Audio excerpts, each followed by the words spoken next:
Massive rescue, recovery, and humanitarian efforts continue in Turkey and Syria tonight after this week's devastating earthquakes.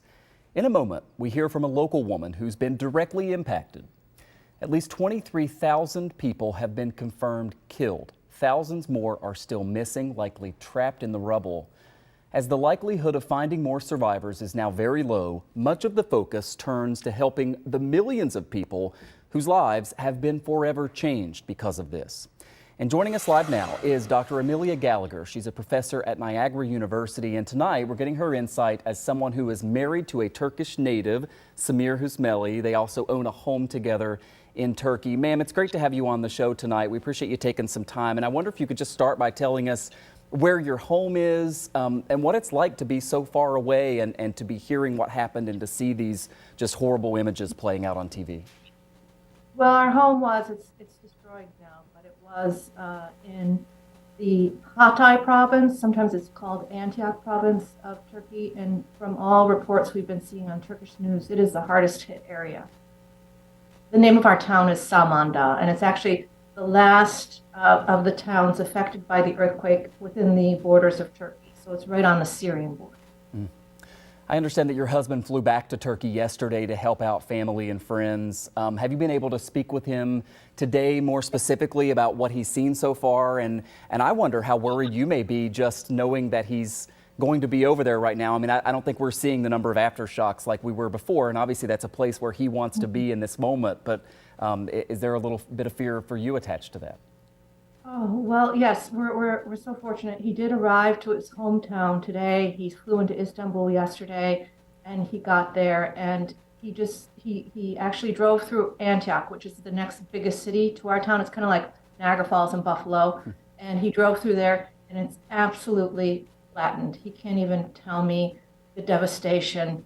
He's never seen anything like this.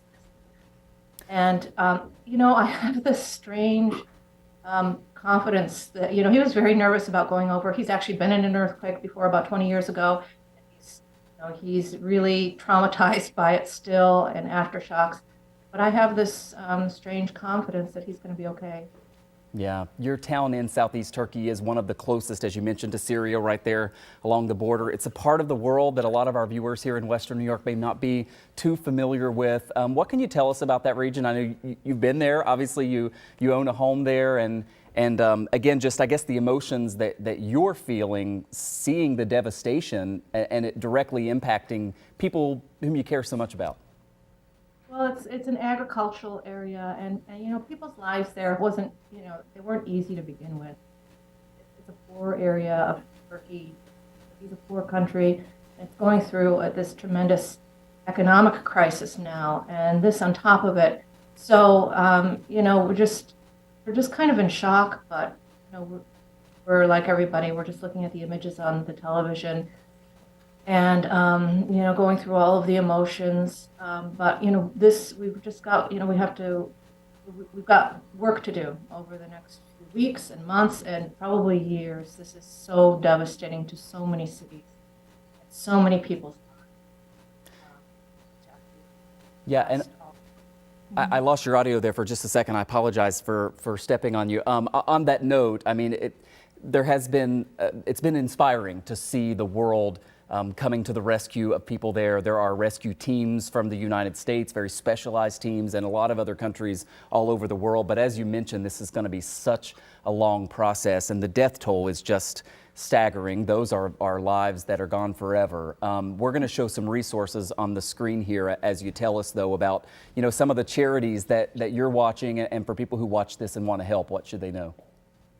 Catholic Relief Services has always been on the ground, especially in Syria. And Syria is climbing out of 10 years of civil war.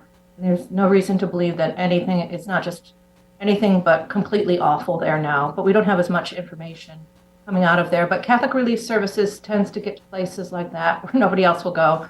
There are lots of other choices for Turkish organizations. Turkish Philanthropy Fund. I'll put a link on the website. That's a reputable organization that has corporate match, and the funds, the relief money goes directly to.